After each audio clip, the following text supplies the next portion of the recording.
Welcome to the Game Used podcast. I'm your host for today's episode, John Robinson, and we're really excited about what we have coming up for you on the Game Used podcast. We've had a couple of great guests so far. We have another great guest today.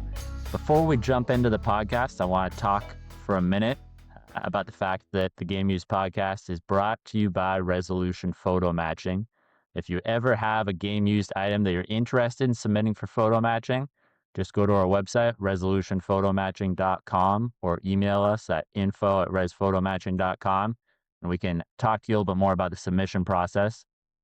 We've res matched a couple of big pieces in the last couple of weeks, including a Giannis Antetokounmpo 2025 NBA Cup jersey and a Don Drysdale 1962 Los Angeles Dodgers jersey. And the Dodgers jersey leads me very nicely into our guest for today. He is a LA staple in the game used industry. He is the creator of what might be the most spectacular, certainly the most spectacular, I think, that I've seen basketball team collection. He has the Lakers Shrine, and he's also the founder and president of SCP Auctions. I'm excited to welcome David Kohler to the show today. Dave, how are you doing? I'm doing great. Well, thank you for having me on, and very excited to talk about the whole memorabilia market, the game worn, game used, photo matching, and all that. Certainly coming from the dealer perspective, doing this 45 years, founding SCP Auctions and doing auctions and private sales to the biggest collectors in the world. And then along with that, also being a very advanced collector and building the biggest collection of Laker memorabilia in the world that we call the Laker Shrine. So I wear two hats and I can share a lot of knowledge. Absolutely, yeah. And let's start there because the Lakers Shrine is amazing. I've been lucky enough to see it and see it in person, and we've lucky enough to be able to res match a couple of those Lakers pieces you have as well. But talk a little bit about how it all started and kind of the evolution of it from the day you decided to start this Lakers Shrine to kind of where it is today. Yeah, well, I was born in Los Angeles. I was actually born in Inglewood, which was down the street from the Forum where the Lakers all played. So I think it was from day one. It was in my blood. But being from Southern California and just loving the Lakers. When I was a kid, Jerry West was my hero. I wanted to play basketball like Jerry West and all that. So watching him in the early years as a youngster, and Wilt Chamberlain, Elgin Baylor, Gail Goodrich, that whole group. And then as I got in my 20s and started in the business that I have today, dealing with high-end baseball cards, sports cards, obviously game worn, opening stores, doing all the shows and conventions and all that. In my 20s, I started really following. Magic Johnson was my favorite. Showtime, Lakers winning 5 championships during that decade. And then certainly later, as we got into the Kobe, Bryant, the Shaquille O'Neal era, those championships, that was just so much fun. So kind of the early years, mid 80s, being in the business and doing shows and just running around, opening stores, I thought it'd be neat to collect Laker memorabilia, including game-worn jerseys, which, I wasn't really sure. Remember, this is before computers. This is before the internet. You went to shows, you made phone calls, you ran ads in kind of our trade industry papers back then. That's the only way you could find stuff. And so I thought it'd be neat to collect maybe a Magic Johnson or Jerry West, game-worn jersey or Jabbar or something like that. That's kind of where it started. And over the years, it grew and it grew and it grew. And I was able to meet a lot of these players, coaches, executives, ball boys, other, collectors everywhere, and chase down all this as far as on my personal level, Laker memorabilia. And I got some real coups for me, getting Wilt Chamberlain's collection from him, getting George Mikan's collection from him. Bought a lot of Elgin Baylor stuff from his collection. Jamal Wilkes, James Worthy, Chick Hearn, the famous announcer. I mean, it goes on and on. As the years went by, which has been about 40 years. So 4 decades this has been going on, and the chase has been fun. And starts with Minneapolis Lakers, and obviously in the late 40s and all the way through the 50s, and then winning 5 championships. And then you get in the 1960s with the, like I mentioned earlier, Jerry West, Elgin Baylor, Wilt Chamberlain era. 80s Showtime, the great teams of Jabbar, Magic, Worthy, Nixon, Byron Scott, James Worthy, and then of course Shaquille O'Neal and Shaq, those great teams. Kobe, Gasol, and then to the current team, I have those game worn jerseys that are photo match. LeBron James, obviously Anthony Davis when he's with them, Luca now. So that's been a thrill. Obviously, a lot of jerseys. I've collected warm ups, shoes, but everything else that goes with it: awards, trophies, autographs, goggles, Kobe's cast. I mean, you name it. If it's something I think is important to the history of this great franchise, I've collected it. And you've had a lot of the athletes that are featured in the collection, or a few of them actually there to see it, right? Yes, and so that's been a thrill. That wasn't really my intent when I started this, but that's what happened. So a lot of players have been here. We have them all signed the back of the door, and that's been a thrill. Recently, Austin Reeves visited, which was just so much fun, for a current player. Magic Johnson's been here many times. George Mikan was here. A lot of the Minneapolis Lakers visited years and years ago, and unfortunately they're not even with us anymore. But mentioned all the names: James Worthy, Jamal Wilkes, a lot of people that were coaches have visited, scouts, executives. So that's been a thrill. Yeah, that's so cool. I mean, I think everyone who listens to the show, watches the show, everyone has their favorite team, but very few people get to meet, you know, a lot of the biggest stars in the history of their team, and have them over to their house and have them over to see a collection like this. So I mean, that's a pretty awesome opportunity that you've gotten to have. But um, I mean, this is the classic question. And I know, I think you mentioned it. I know you've told me in the past, your favorite player growing up was Jerry West. But as far as a favorite piece, if you had to narrow it down to one piece, do you have one favorite in the collection? Yeah, I mean, I kind of have 3 eras of favorite players. Really, it's really Jerry West as a kid, and it was a little bit older. It's Magic and getting to know Magic really well on a personal level, and doing some business with him too within my SCP Auctions. So that's been really cool too of doing some business with him over the years. And Kobe Bryant, I met him a few times, and him just kind of all those eras there of those being my favorite peoples.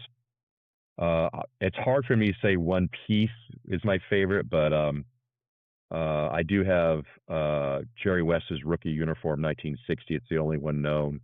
It's a 1-year style that he wore every game, every home game, all the playoffs. So that's a piece that I have that it's very special. But there's a lot of pieces. I mean, there's thousands and thousands and thousands of pieces in the collection. That's from doing this for 40 years. So yeah, they all tell a story. Yeah, yeah, that's very cool. And how about, I mean, I'm not sure, I can't imagine this is the case, but I'll ask it. Is there anything you're missing? Is there something that you're on the hunt for that you haven't been able to track down yet that maybe our viewers can keep an eye out for if it ever comes across anyone's desk? Yeah, I would say maybe one of the special Kobe Bryant jerseys that he maybe wore in a one game style. I do have actually that's very special to me is I do have Kobe Bryant's game worn jersey from the MPLS game, the powder blue. I have that full uniform that they only wore one game. You see the throwbacks, the Mitchell and Nesses, of course, that the kids all wear. But they honored all the Minneapolis Lakers during that game. Geez, almost 25 years ago. But so 2002, was it? I have his photo match game worn jersey and trunks from that he signed. So that's very special. But as far as something that I haven't, I would say maybe if you want to go really early vintage would be Jerry's Road rookie jersey, which has never been seen. Jerry didn't have it, probably doesn't exist. I don't know. But as we know, every year there's still things that are found, you know, in the attic find, so to speak. So we'll keep the faith. Yeah, yeah, absolutely.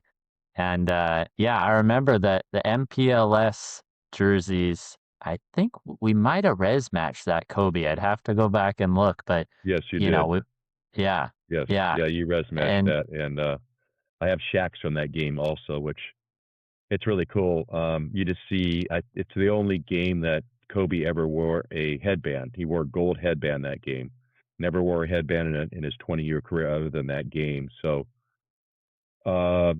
just special the history of Minneapolis and the Lakers wearing their throwback. And certainly since then, as we know, and with all the teams, their heritage, they're wearing a lot of different throwback jerseys, which I love because for my collection and the whole market for that matter, having some of a lot of the original jerseys from the 50s and 60s and 70s that they now are wearing those throwbacks every year. It's great, and all the teams are do it. It's great. It's great for the game of basketball. It's great for the collecting community, and we obviously see some of these incredible values of some of these pieces. What would we see at auction and at private sale? yeah. Yeah, absolutely. And I was taking some time before we sat down here today to look through a few of the pieces that we've res matched for your Lakers shrine. And yeah, Elgin Baylor, Magic Johnson. We might have done a couple Magic Johnsons, I think, for it. And then George Mikan as well, going all the way back, 1952, 1953. We were able Uh-huh. to res match that one. I love, the res matches to the older pieces are always a lot of fun because a lot of people think it's really difficult to do it, and it can be. But the great thing is a lot of times back in those days, the earlier days of vintage jerseys, they wore the same jersey for a really extended period of time. Absolutely. But yeah, I mean, do you have which of those maybe or any others in terms of photo matched, res matched pieces? Do you have any favorites of those? Yeah, certainly you mentioned the Mikan. I acquired his collection, and I was very fortunate because George Mikan, called the Lakers many years ago and said, "Hey, do you guys have a museum? I have some jerseys. I got all my awards, my MVP trophies, everything, my glasses." And someone with the team, fortunately, gave my name to them, and he called me because they don't have a museum.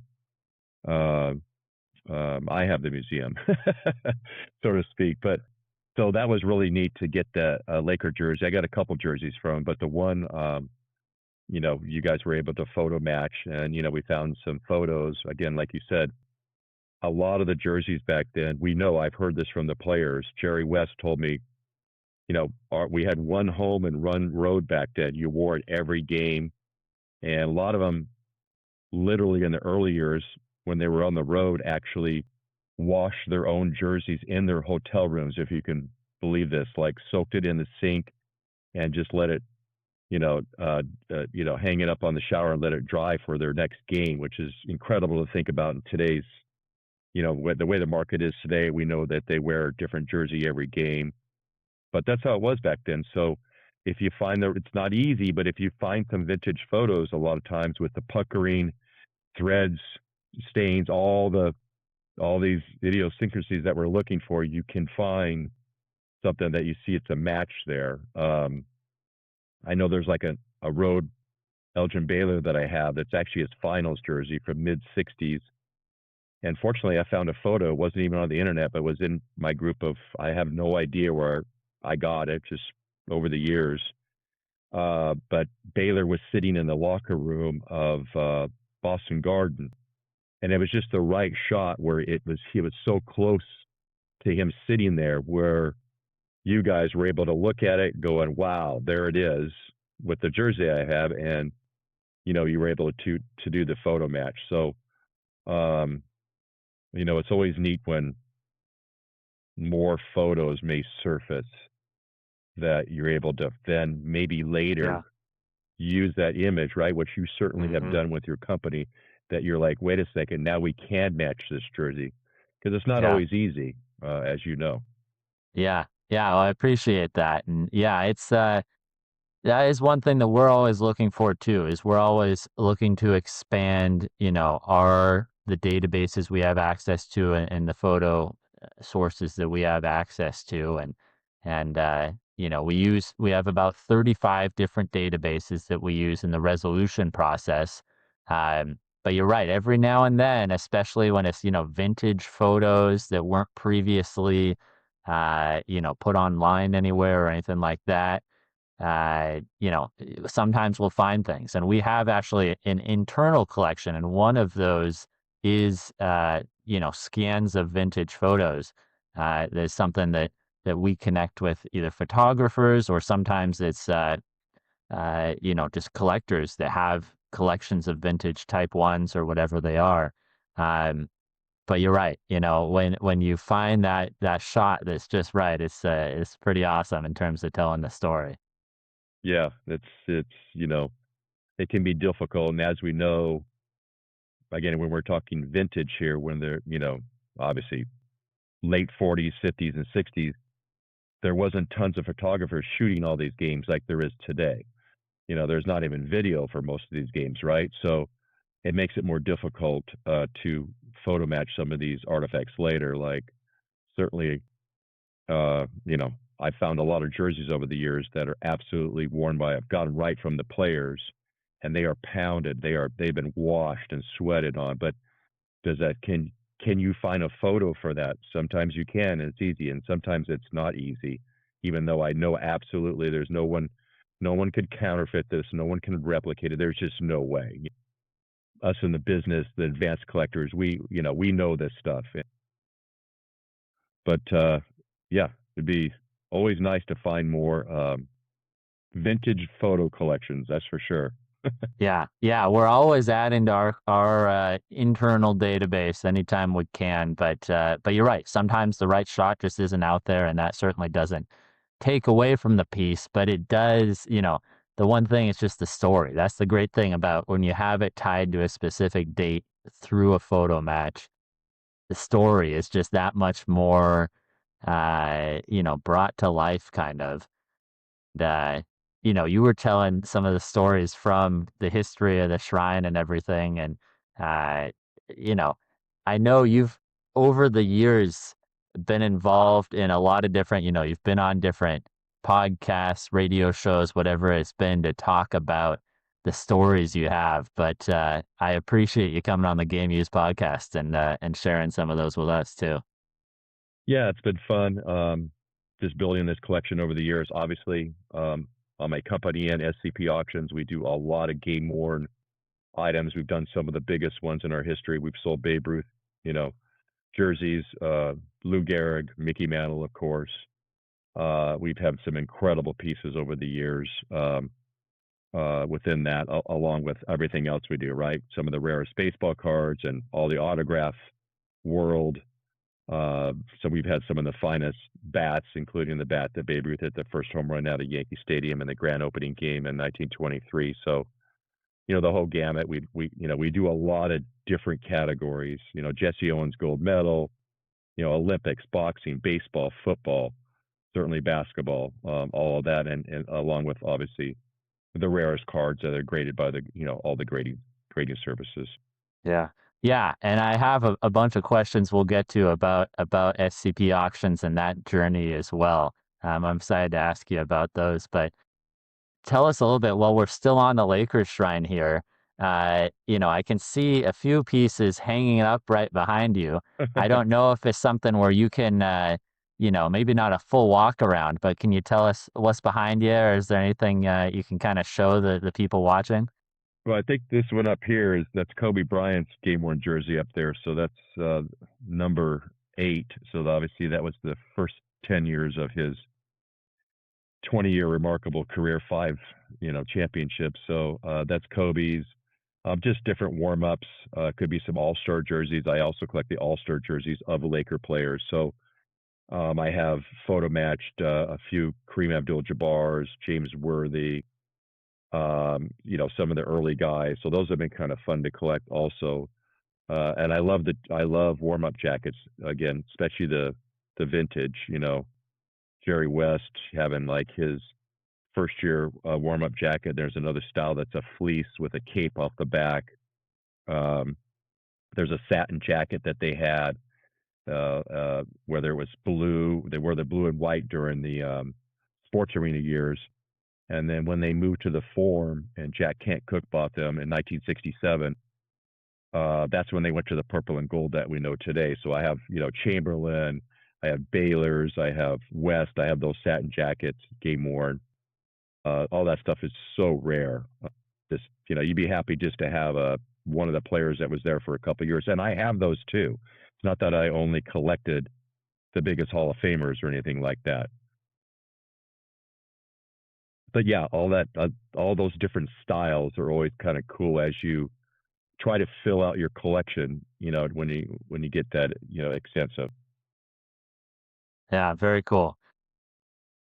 I know, I visited the shrine a couple years back, but we talked Lakers basketball in general a little bit back then. I obviously don't know nearly as much about it as you do, but in terms of just watching the games, do you get to many games in person these days? You're mostly watching them on TV? Both. I don't go to as many games as I used to the old days, but I still go to games that I want to go to. Plan it out. Just depends what I'm doing the next week or two. If not, I just watch it on the TV. I could watch it in the Lakers shrine or elsewhere. But so we do that. We have fun with it. We'll invite people over, and it's definitely a man cave, if so to speak. It's got a bar, it's got a restroom. Obviously, security is very important for us, so we have a lot of things in place that I won't talk about, but that we put in place many, many years ago, and we upgrade. So we make sure that we are always watching, and I'll leave it at that. Yeah, I remember when I came to see it. I won't give away anything, but I know I couldn't have gotten in there without your directing me in there. Yeah. Talk a little bit about how you're feeling about the Lakers season this year. Obviously, we're just about halfway through the season, and I think they're in the top half, for sure. I think I don't know what they're in, fourth or fifth place, maybe in the West. But how are you feeling about where they're at right now? I think we're okay. I mean, we've, certainly like to have maybe another 5 or 6 games in the win column, but we'll end up. Obviously, the Western Conference is so tough, so many good teams, and we'll end up in the playoffs, and hopefully we'll have a higher seeding in regards to home court advantage and all that kind of stuff. So we'll see. As you know, it's a long season. Knock wood, it's always comes down to injuries too. But when you got Luka Doncic and you got LeBron James on your team, and even Austin Reeves, he's been playing remarkable. He's been out for a few weeks, but I like our chances. It's exciting. Get in there at high seeding on the Western Conference, and then the new season starts called the playoffs. So I'm very bullish about it. Yeah. Yeah. I definitely, when I heard the news last year, I think you were probably the first person I thought of, the news that Luka had been traded to the Lakers. What was your reaction when you heard that news last year? I was obviously astonished. I thought it was just an internet hoax. I was just Yeah. like, and I love Anthony Davis. I think he's a really, really great player. But when that, trade happened, which is remarkable because the general managers basically they both kept it on such the lowdown. Because if that was floated out to the whole league, there would have been so many offerings for Luca, draft picks, extra players that have been crazy where they gone. He probably wouldn't have ended up a Laker, let alone probably would still be on the Dallas Mavericks because the fan base there would have said right to ownership, like there's just no way you're going to let this guy leave our team. But that's what happened. Obviously, one of the biggest trades ever in the history of the NBA. and he's young, and so in my opinion, the next 8 to 10 years is looking very bright for the Laker franchise. And now they're under new controlling interest, which as we know, they own the Dodgers, that group.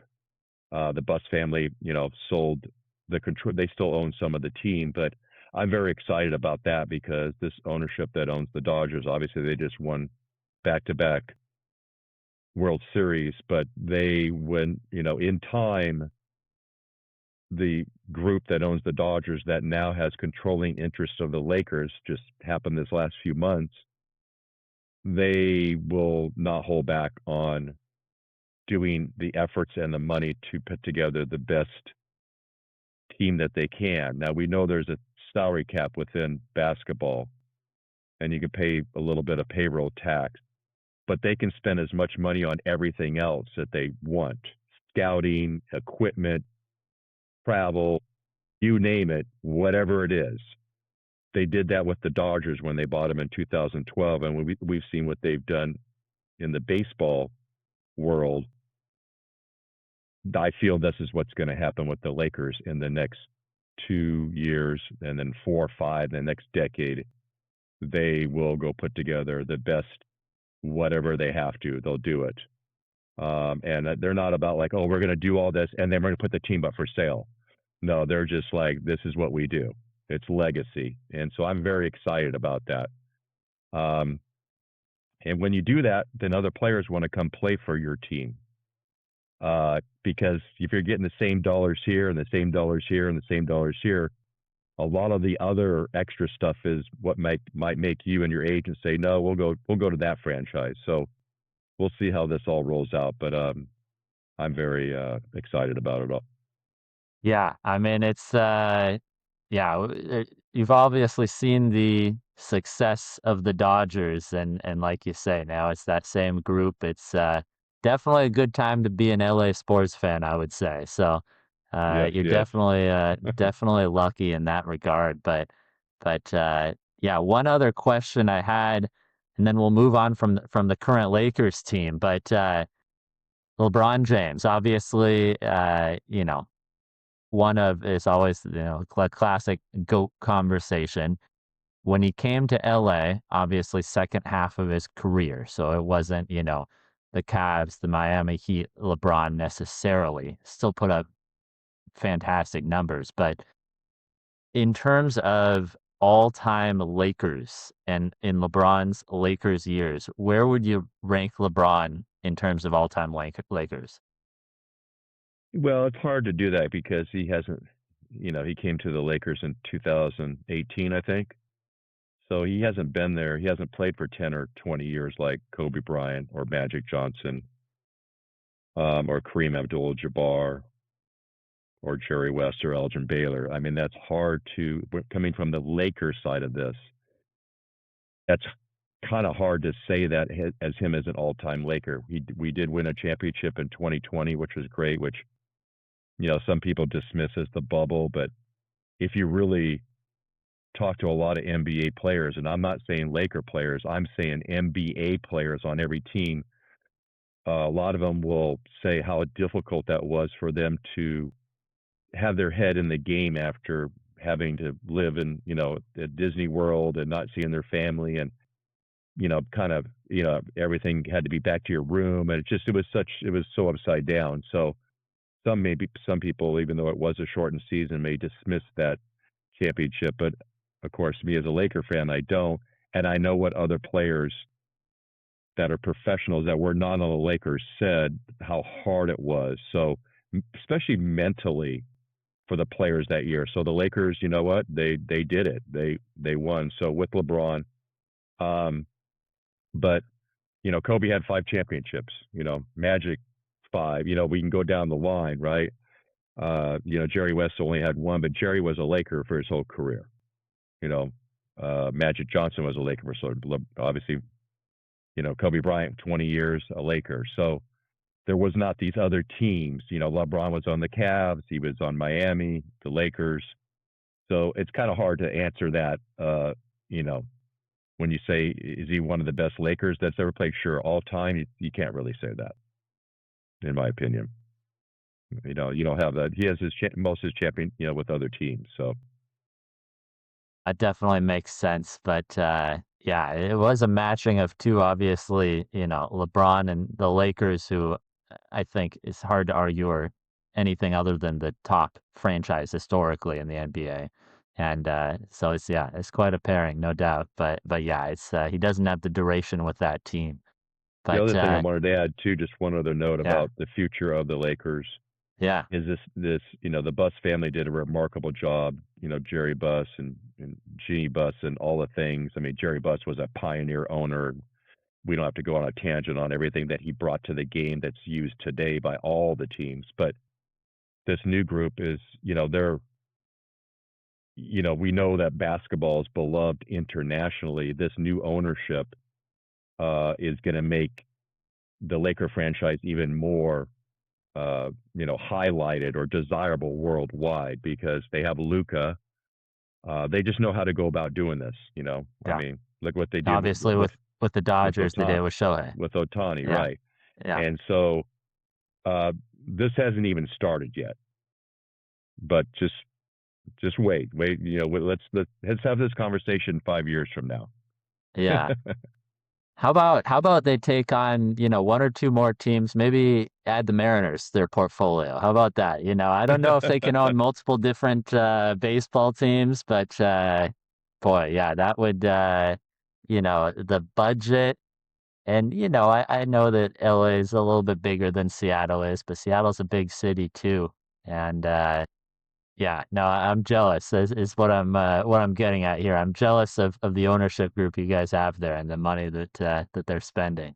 But Well, I will say this: I wish the Supersonics would somehow, you know, whether it's a expansion in the future or another team moves to Seattle, that definitely there's a great basketball base there, as you know, and I hope someday that they're back there playing on the professional level.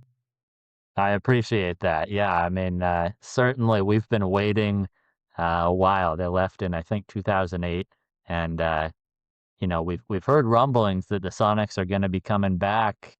Especially the last 7 or 8 years.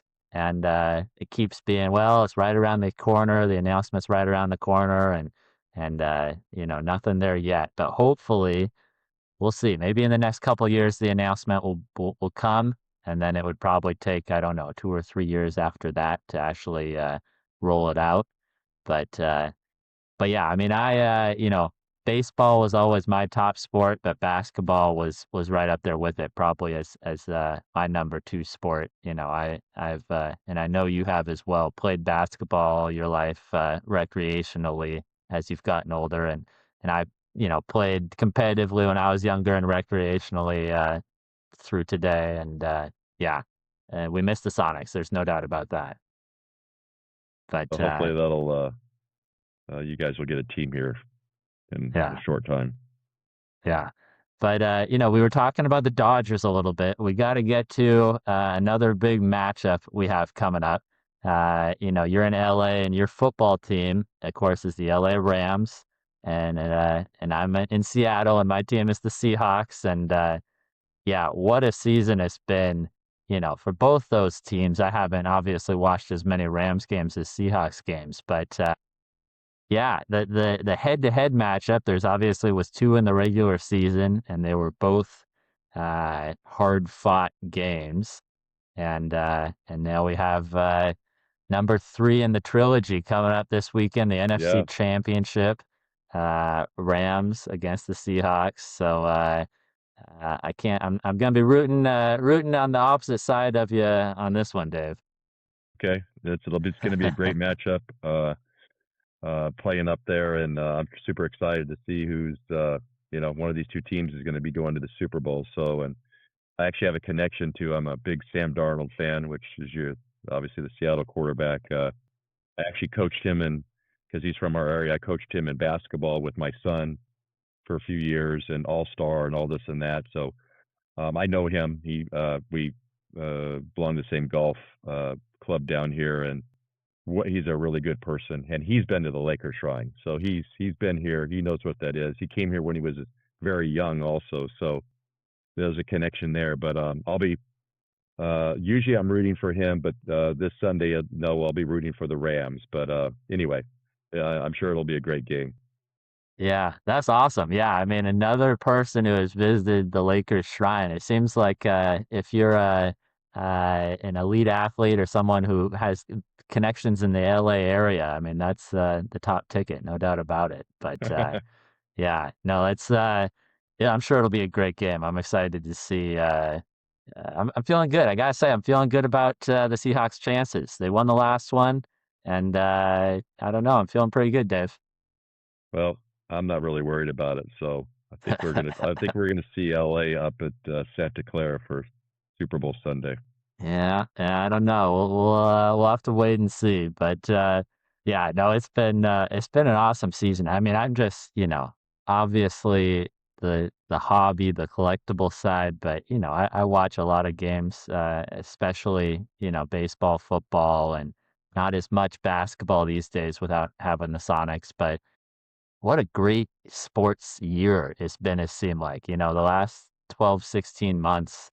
I mean, the NFL this year, the amount of balance, so many teams that are just kind of vying. There's not one clear favorite, and just the quality of the games. I think it's been a great year of sports and a great year in the NFL.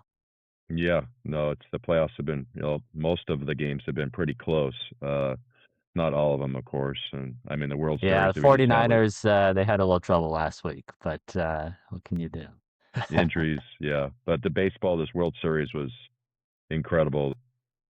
Toronto Blue Jays and the Dodgers to pull off the game 6 and then the game 7. I mean, it just was like, I mean, there was so many single plays that decided, you know, either way, and it was just incredible how that all unfolded.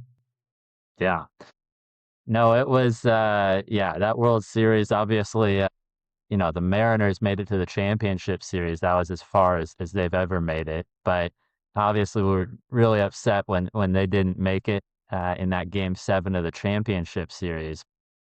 That the quality of games in that World Series, I mean, that was kind of meant to be in terms of, I think that was definitely the best World Series in at least the last 20 years. I don't know. It was amazing. Yeah. Uh, Yeah, I mean, talk about that's the team we haven't touched on as much. Talk about the Dodgers. I know you're more of a basketball fan than a baseball fan. Um, do you spend much time watching Dodger games? And Oh yeah. Dodgers, yeah, Angels.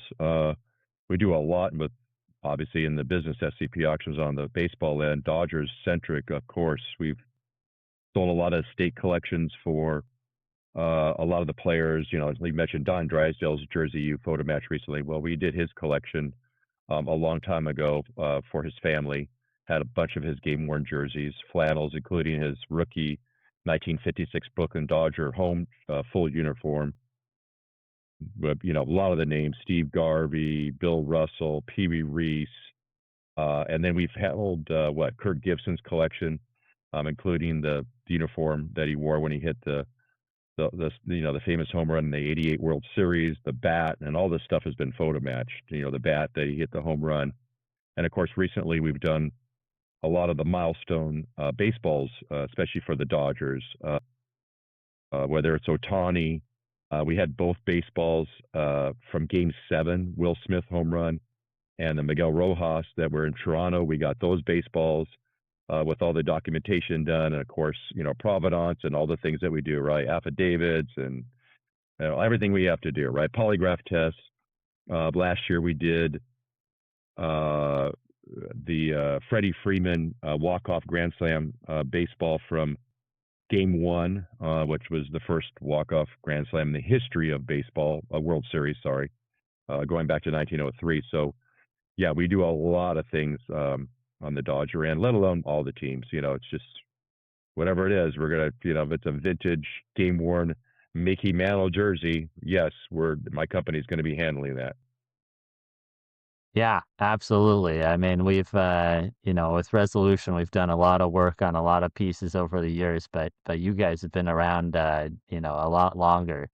But yeah, let's take a little time to talk about SCP and this kind of the story of SCP Auctions. Uh, you founded it in 1979, is that right? Yeah, high school Yeah. started just Talk buying and about how it started and kind of take us from there. yeah, just started buying and selling baseball cards back then. The first price guide, the Beckett price guide, came out in 1979. That was kind of a seminal moment for for collectors or for the industry. Was having a book come out where you could actually look up prices. Again, this is before computers. This is before iPhones. This is before the internet. So a lot of people don't, they're like, well, what do you mean you had to go look it up in a book? No, that's what you had to do. So industry publications. So yeah, I would run around Orange County, buy up sports card collections, and then I'd start selling, go to shows all over the national, doing that and just running ads in the different publications that were out back then. That's really how the business was then. And the early years we were called Sports Cards Plus. But eventually we started to deal more and more in memorabilia. We still love the cards. We still do a ton of business in cards, but we kind of said, hey, the memorabilia, and then we're doing auctions also. We're doing retail. We're doing mail order, which we called that back then. And then the internet comes out, and we're doing auctions at a big level. A lot of people called us SCP, kind of sports cards, plus the kind of the short version of that.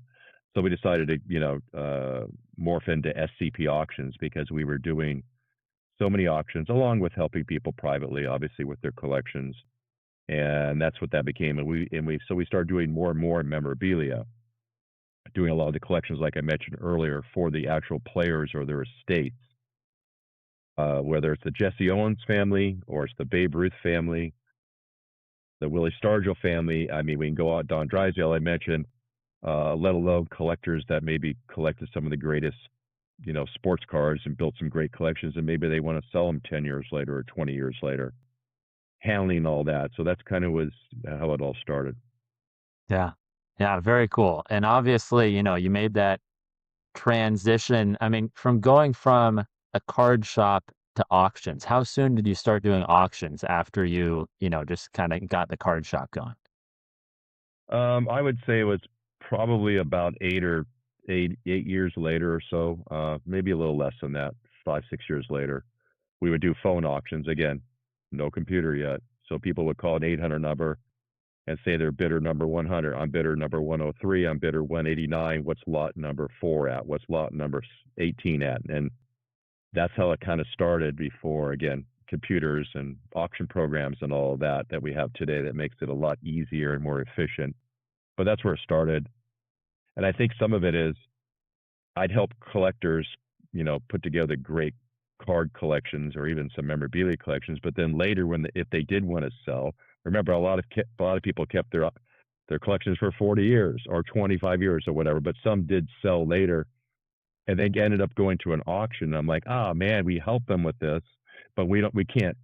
They're not going to just go sell it back to you. They want to auction it off. So we needed to provide that format, which we did at a very high level. And so it was natural for us to start doing that. At one point, we co-branded with Sotheby's for 4 or 5 years, which was great. We did some really special things with them. They didn't own SCP, but we co-branded with them, shared all clients, all data, and helped them do a couple of big sales a year because they didn't want to go and kind of start their own division or find their experts and so on. And that worked out really good. We did that for a while, and set some records, at that time, setting records on a lot of, different items, whether it's cards, game worn memorabilia, bats, things like that. Yeah. Yeah. So yeah, you made that shift from card shop to phone auctions to obviously, where you guys are today, which is, a lot of the auction houses just geographically, there's a lot on the East Coast, there's Central. But, as far as LA goes and even the West Coast, I mean, you guys are right at the top as far as a West Coast auction house. And obviously, us being from Seattle, we always appreciate the West Coast side of things. But is there, of all of the years that you've been doing it, again, going back to 1979, which is it's a little ways back there now. Uh, a piece that you've sold, that you're proudest of? Is there one piece that like really stands out to you over that period of time? Not necessarily just the highest priced one or anything like that, but one that you're really proud of, had some historical significance or anything there.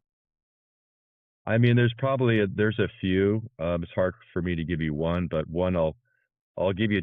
I got to give you two. So I'm going to give you a piece of memorabilia, and I'm going to give you a card because we know how big sports cards are. And so we'll go back to the sports card. So we sold the Hannes Wagner, obviously the holy grail of cards. We sold the nicest one that Wayne Gretzky owned. That's a PSA 8. We sold that for a world record $2.85 million in 2007. And that's the last time it sold. And certainly we know today there's grades that are a 1 and a 2 are worth that today, which is incredible. And so that was a lot of fun to broker and handle that back then, which is, doesn't seem that long ago, but I guess it's like 18 or 19 years ago now. And that card is worth 40 to $50 million today. I mean, literally anybody in the business could sell it for that. Is that the one that's in the Ken Kendrick collection?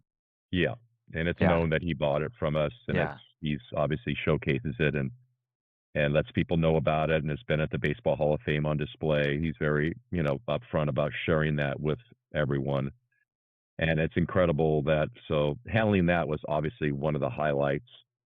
Like to get it back and sell it again. That would be a lot of fun. And I'd say the second thing is we go to memorabilia is we found the bat that Babe Ruth hit the first home run out of Yankee Stadium in the grand opening in 1923, which is just an incredible piece. It's on display in Yankee Stadium as we speak today. And there was a contest in Los Angeles back then. Whoever hit the most home runs in high school, in the LA high schools, Babe Ruth said he would donate his bat from his first home run of the 1923 season. Well, it happened to be the first game in the Yankee Stadium, the old Yankee Stadium, and Ruth hit the first home run ever against all teams, the Boston Red Sox that had just sold him, a couple of years earlier. And Ruth said to the writers before the game, in a very Ruthian fashion, I would give a year of my life if I could hit the first home run in the new Yankee Stadium, which is now old Yankee Stadium. It's torn down, and he did, and they did this contest, and he autographed it because they didn't know who won the contest yet. So he wrote "To the Boy Home Run King of Los Angeles," and he dated the bat, and it was a game used bat. And then they sent it to L.A. and the person that won it. They had a whole scrapbook on the whole contest. It was incredible, including the mayor of Los Angeles presenting that bat to him, a picture, and it was a newspaper contest. So that find was incredible. And at that time, the most expensive bat that it ever sold was $225,000, and we auctioned that off for $1.265 million way back then. And certainly today, I'm sure it's worth $10 million plus. Yeah. So When was that? When did that one sell? That was in 2004. Yeah. And it included a telegram in the scrapbook that Babe Ruth sent to the kids saying, "Hey, congratulations for winning my home run bat." Yeah. Very cool. Yeah. Yeah. I mean, you guys do so many pieces and today you're, doing just as many significant pieces as you ever have. We talked about it a little bit before, but I've loved to see the Dodgers stuff because you guys are the LA auction house. All of the success that the Dodgers have had in the last couple of years, these modern pieces, whether it be Shohei Ohtani or Game 7 of the World Series, you guys have had a bunch of those LA Dodgers pieces at SCP Auctions. So those have been some cool ones I've seen lately. But as far as, looking toward the future of kind of the hobby at large, um, obviously you have tremendous, like they say, with great power comes great responsibility. You're a major uh, patriarch, I guess, within the industry at this point, and you have this platform in SCP Auctions. Do you have any goals for the years ahead of what you can do and what SCP Auctions can do to impact the hobby? Or are there any improvements you'd like to see kind of with the hobby at large? Or any, like I said, goals you have for the years ahead? It's a great question. I think, this industry has grown so much. Obviously, prices have gone up a lot in all categories. Obviously, sports cars are a huge, huge part of it, but also game worn, right? Game worn's come a long way. I really do feel game worn and game used has a lot farther to go. I think a lot of people still don't understand the authentication process of a lot of this. And I think if they did, they would collect more. And I think that's coming. I think we're seeing it with some of these prices of a Steph Curry Finals jersey just sold for 2.4 million. A Michael Jordan jersey sells for 10 million. A LeBron jersey sells for this. Kobe Bryant. We're seeing all this, right? A Babe Ruth jersey sells for 24 million. So people, we sell sports every day. This is what we do, right? It's not going away. Tomorrow, everybody loves sports. It's not a fad. Whether you play, your kids play, your dad played, you love your teams. You're on your phone. You're going to the games. The sports memorabilia industry is all part of that every day. And I feel like in the future, if industry veterans, um, you know, people that are on the front lines, I think if you show people and give them like a kind of a path of how to go about collecting certain categories that I think the clients get more excited and they stay with it longer and they can build some world-class collections. Depending whatever their resources are, whatever they can do. And I think that's what really works. And when you can, because I think when collectors kind of just, well, I bought this and then I bought that and I went over this and I got this at an auction, and they don't really have a kind of a plan. I don't know how long they maybe stay collecting or in the industry, but I think when they do come up with a plan, or dealers or auction houses help them, then I think you have a long-term client or collector that can really enjoy their collection as they get 5 and 10 years out. I think that's what needs to be done more in the future. And it comes with education, such as what, we're doing right here on this podcast. Yeah. Yeah, I love that. Yeah, I think that's great. And there are certain pieces, many pieces in game use that aren't attainable for everyone in terms of the price tags, but there are plenty of pieces that are. When I started collecting, it was game use. I did cards as a kid, and then got into game use when I was in junior high. And, for me, it was Seattle Mariners bats. And, you could get them at the time, a common player, maybe that wasn't a current player, but a past player for $40, and now that might be 70 or $80, but it's still an entry point for collectors. So yeah, I think absolutely the education part, that's obviously what we're trying to do here on the Game Use podcast. And I think, like you say, everyone can help people, find what they're looking for, encourage other collectors and Education for the collectors in the industry is so important. Obviously, like this podcast here, the game war, game use that ResMatch is doing is so important. I think that really helps people understand how to go about collecting all these different artifacts. And, that's really how it works. And seeing this, see how other collectors and dealers and auction houses, what they've sold, how they've gone about doing it, and coming up with a game plan I think is vital. Education is great. Just like when we went back to 1979 and the first price guide came out on baseball cards, that was so important today we have technology, we have all these things we can do that's going to get a lot more people in the future interested in collecting game used. Yeah. Well, I appreciate it, Dave. And yeah, like I was saying, that's definitely our goal, is to do what we can to bring people on to tell these stories. And, you had some great stories for us today, so I appreciate that. Um, but yeah, as far as, I want to talk a little bit about what SCP Auction has coming up as well.